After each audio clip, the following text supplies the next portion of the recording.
Hi, this is Michael Swartz. I'm going to show you how to create a realistic iris on an eye. And the first step, let's just make a 1K square. So 1024 by 1024, resolution 72, and the RGB 8-bit is good.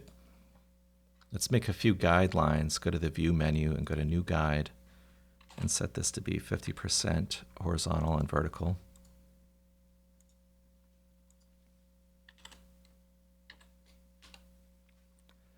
And let's make a solid color. And I like making these because they're really quick to change the color just with one click. Let's get rid of the layer mask and we don't need the background anymore. This is going to be our BG color. And like I said, if you double click on that, boom, you can quickly change the color with just one click. So now from here, let's make some shapes. Over here on the left column in the tool palette, we have our ellipse tool and all these primitives. Let's use the ellipse tool, but when we draw this, we want to be drawing a shape.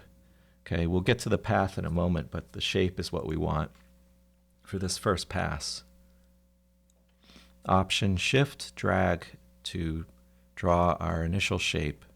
Let's call this iris color. Okay, so right now we could change the shape this way, okay, which is just fine. And let me show you another way as well, because sometimes one is better than the other. So another way that you can change a shape is right inside the Layer Styles palette. And let's turn off the opacity of the actual shape itself, so it's 0. Okay, so this fill opacity is set to 0. And let's turn on color overlay. And now we can drive the color by this cover overlay. Oh, I want to make sort of a bright orange. Okay.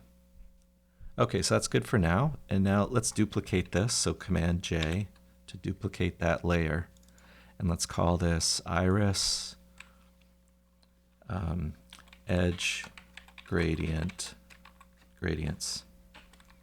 1. I've noticed in looking at eyes and irises that where there are transitions between the different materials of the eye, the sclera and the iris and the pupil, there are subtle changes and gradations. So for this, we don't need the color overlay, but we do want to use this gradient. And we're going to set this to be radial. And let's use this transparent one. Now right here, this is black. This is also black. Let's add another one over here. And this one right here is set to 0% opacity. Let's increase that. But here, let's add one there. This one will be 0. Okay. And we can come back and change these a little bit later, but I think this is fine for now, but I do want to add a multiply operation to it here inside the layer style so that whatever is below it will be multiplied correctly. And we can also decrease the opacity. Maybe let's do 60%. Okay, click OK. And now let's create a pupil. So again, one more shape.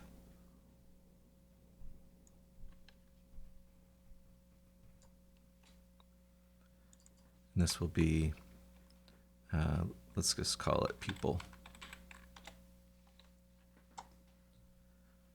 All right. So now the next few steps involve a new tool in Photoshop CC 2014. It's called Flame. To use Flame, you need to, instead of drawing a shape, you need to use the same tool, but instead of drawing a shape, we need to use the path option. And what that does is as we draw paths, they go into this path palette to modify through that. Let's make a new layer, blank layer. And with this ellipse tool set to draw a path, go right in the middle here, and let's go out slightly beyond the edge of the iris. Okay, and you can see that it added it as a work path in our paths palette. Okay, from here, let's go up to Filter, Render, Flame. Okay, the first thing you want to do is set the quality to be draft and fast, because this is a slow plugin. There's a lot of computations that are going on, and it's very tedious and laborious to go through each one of these steps if you have it set to anything other than draft fast. So I highly recommend it, and in actually most cases draft is just fine. The next thing we're going to want to change is the direction. Right now the direction is facing outward. We need this to be facing inward, because we have this encapsulating the whole iris. So this angle, we need to, instead of using 0, let's do 180. So it's flipped around facing the opposite direction. You can click on one of these other numbers and it will start to preview that.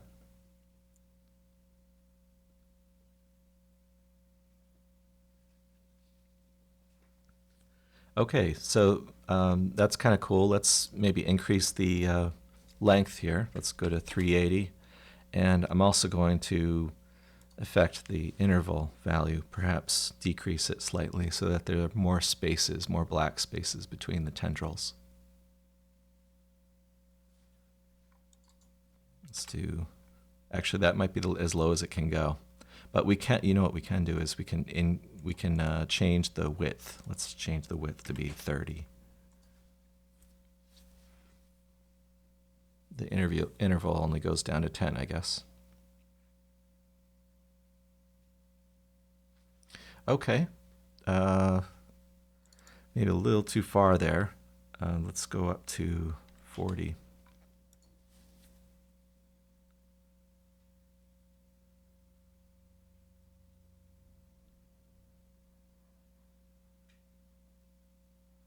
Okay, let's average that, go to 35.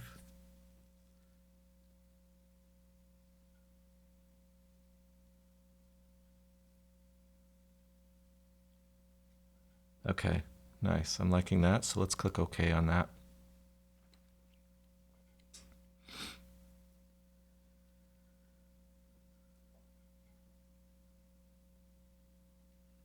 Okay, let's call this Iris Flame 01. We're going to make another one in a minute. And let's set the blending mode of this to be overlay. And we can put this underneath the pupil. And then the next step is to double click on that layer, and we want to add a drop shadow, and this adds even more realism to it. Look at that. If I turn it off and then turn it back on, you can see it's adding this whole nother dimension to the eye. Let's increase the opacity a little bit, and it adds a nice edge to all these little muscles that are part of opening and closing the pupil. All right, and the distance can be set to 0 if you want, or if you want to offset it slightly, if you have like a lighting system. Let's say you are trying to match an eye, match a light setup that you have, and it's coming from that angle. You could do that just as you always do with the direction. And you can use this global light to your advantage if you're making other objects in the scene that require light direction.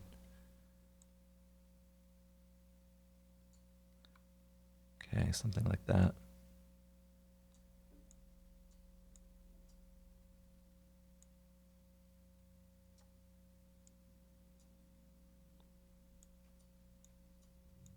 Okay, yeah, I'm liking that. Let's click OK. Now we need to make one radiating from the pupil outward. So let's make another layer, blank layer, and notice that my path is selected. Now if I were to just draw a shape right now, it would become part of that, and I don't want to do that. Go into my paths and just click off of it, and now it's not selected anymore. Go back to my layers palette, select my ellipse, and let me do that again. Option Shift, and I'm going to be slightly inside of the pupil. Let's go up to Filter, hold down your Option key or Alt on the PC, and click on flame, and it will open up the options for flame once again. Now we need to change our angle to be 0, and our length, it probably is okay, but I'm going to decrease it slightly, do 320. Everything else I think can be the same. Let's click OK. All right, let's turn off this other one so we can see what we just created. Nice. Now let's add that overlay blending adjustment. And I want to copy that style, that drop shadow. So I'm going to right click, copy layer style, select this layer, paste layer style. And now let's name it Iris Flame Outward 01. And this will be Iris Flame Inward 01. And now when we combine those two on top of each other, it looks pretty cool.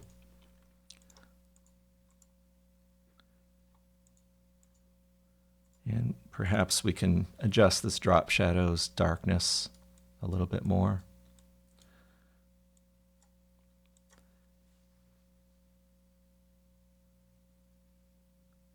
All right. Maybe if you want to make the colors a little more dynamic, you could add an adjustment layer above one of these. Option click to make it a clipping path, a clipping layer. I don't need that vector mask. Now this could control the bottom.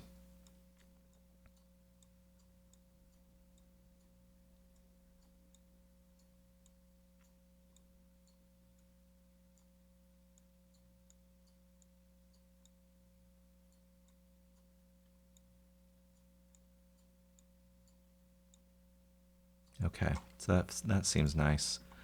So let's just look before and after. It made it a little more rich. All right, and you could do the same for this one as well. Hue saturation, option click or alt click in between those two layers. We can delete that layer mask. We don't need it. You can shift the colors.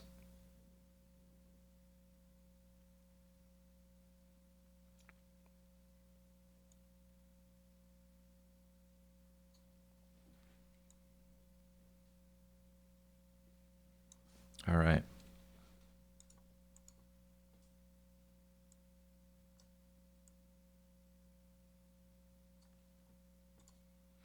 Okay, let's call that HSL Brighten Saturation.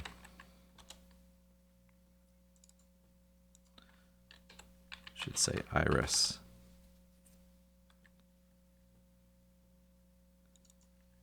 HSL Iris Deepen. Okay. All right, so next step, we need to add a shadow, like an inner shadow of this shape so that we can create the appearance that there's an eyelid over this. So let's do that. And to do that, let's just duplicate this iris color layer again. So Command J on that, bring it all the way up to the top, below the pupil. Actually, it could be on top of the pupil. And let's double click on this layer style. And we don't need the color overlay, but what we do want is this inner shadow. And we can click and move that around, and notice it's updating the angle for us automatically, dynamically. And that's using the global light, so it's also going to be changing all the other shadows as well. Look at the shadows inside these muscles of the iris. They're also moving. So I'm going to put it somewhere like that, and let's soften it up a lot.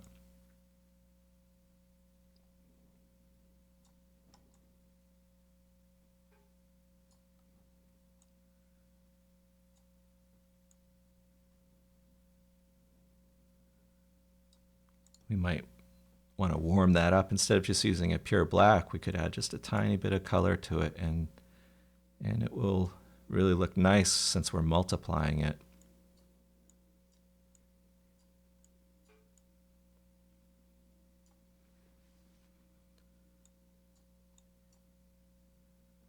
Okay. All right, now I want to go back to the pupil. It's a very sharp edge. I'm going to hit Command semicolon to hide my guides, and it's a very sharp edge on that pupil, and we need to modify that. So where the pupil is, I'm going to double click on that blank area to the right of the name, and let's create a outer glow. But instead of using a bright color, we're just going to use a black and set that to be multiply. And now we can increase the size and the opacity. Maybe add a little bit of noise.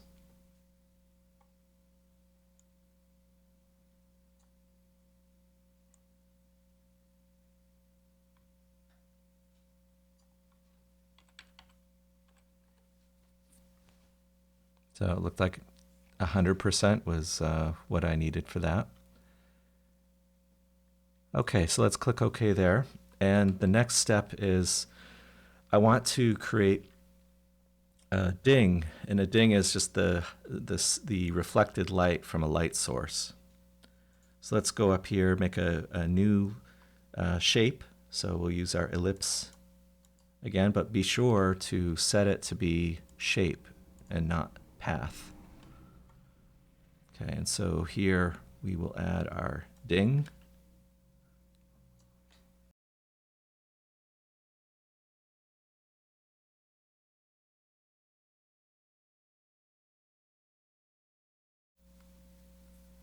Let's call this ding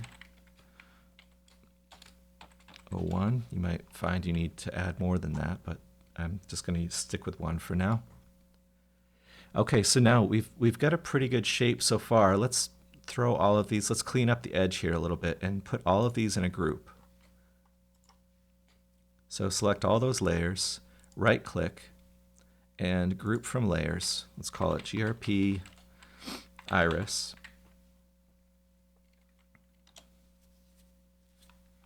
And now if you command click on any of these layers, it will load them as a selection. So I'm going to command click on this iris color shape here, and it loads it as a selection. Let's go up to this group and add a layer mask to it. Now it cleans up all that stuff we were working on pretty nicely. Okay, the next thing I'm going to do is one more time I'm going to duplicate this iris color and bring it all the way up to the top, and I'll put it on top of the ding even, all the way up at the top. And let's double click on that. We don't need the color overlay. And for this, we are going to use a gradient overlay, set to radial. And let's just go from white to white, but the opacity here should be set to 0. Okay, click OK, and I want to just adjust that so it's sort of right in the middle of that ding.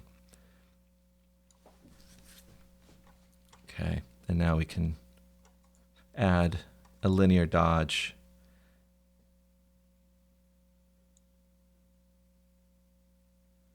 And actually, you know, I think I'm not going to use a linear dodge on that, but I will on the next layer. But this one, I'm going to just kind of keep it, the blending mode normal, but I'll bring the opacity way down to about 30.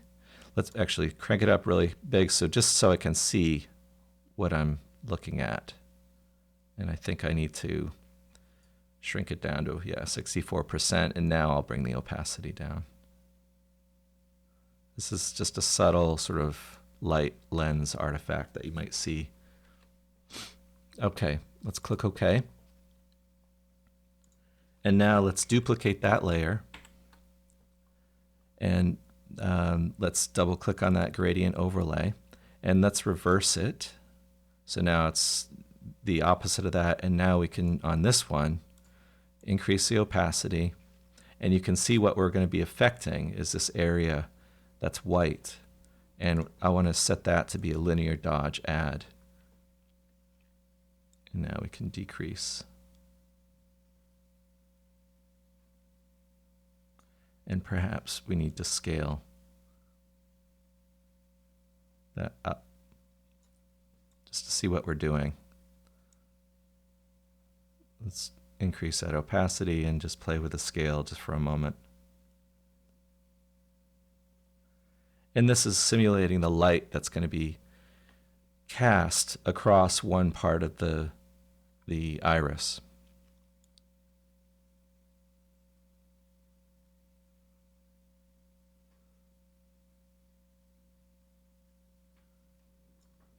And now I'm also not entirely happy with the shape that I have here. So what I'm going to do is go into the gradient itself.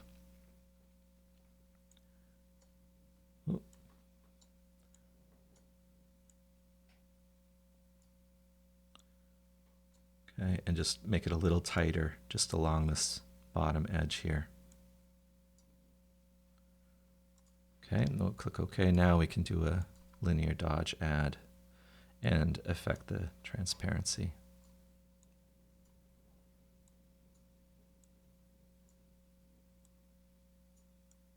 You might also try a screen. Sometimes screen works nicely, but I think linear dodge add, just a straight 1 + 1 = 2. Okay, that looks all right. And then you can do some further adjustments on this layer overall, just by decreasing that opacity there. All right. I kind of like it darker, but I still want that edge in there, so I need to do a little bit more work in there.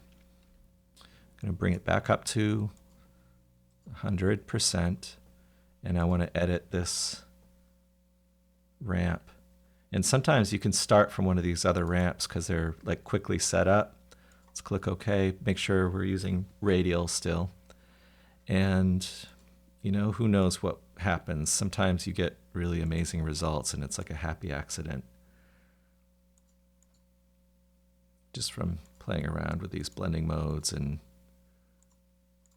using the presets and then modifying them.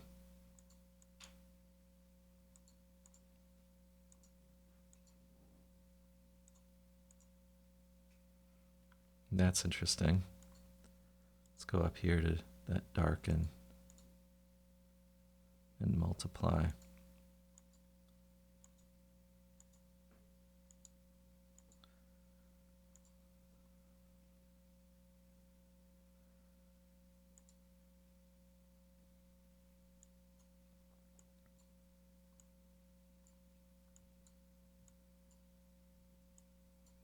Okay, and you might find that you want to move that yellow so it's more close to the edge there, but we're reversing it, remember. To see what we're doing, we need to turn that on 100% normal, and now we can see what we're actually affecting here.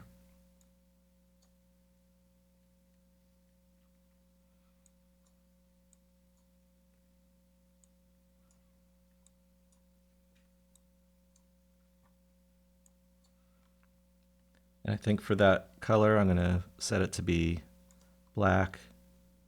And this color as well will be black. But this, we'll shift it to be a bright orange. Oh, click OK, click OK. And then now we can do our linear dodge add, or one of the other ones that work nicely. That's a nice one. We just have to play with the opacity.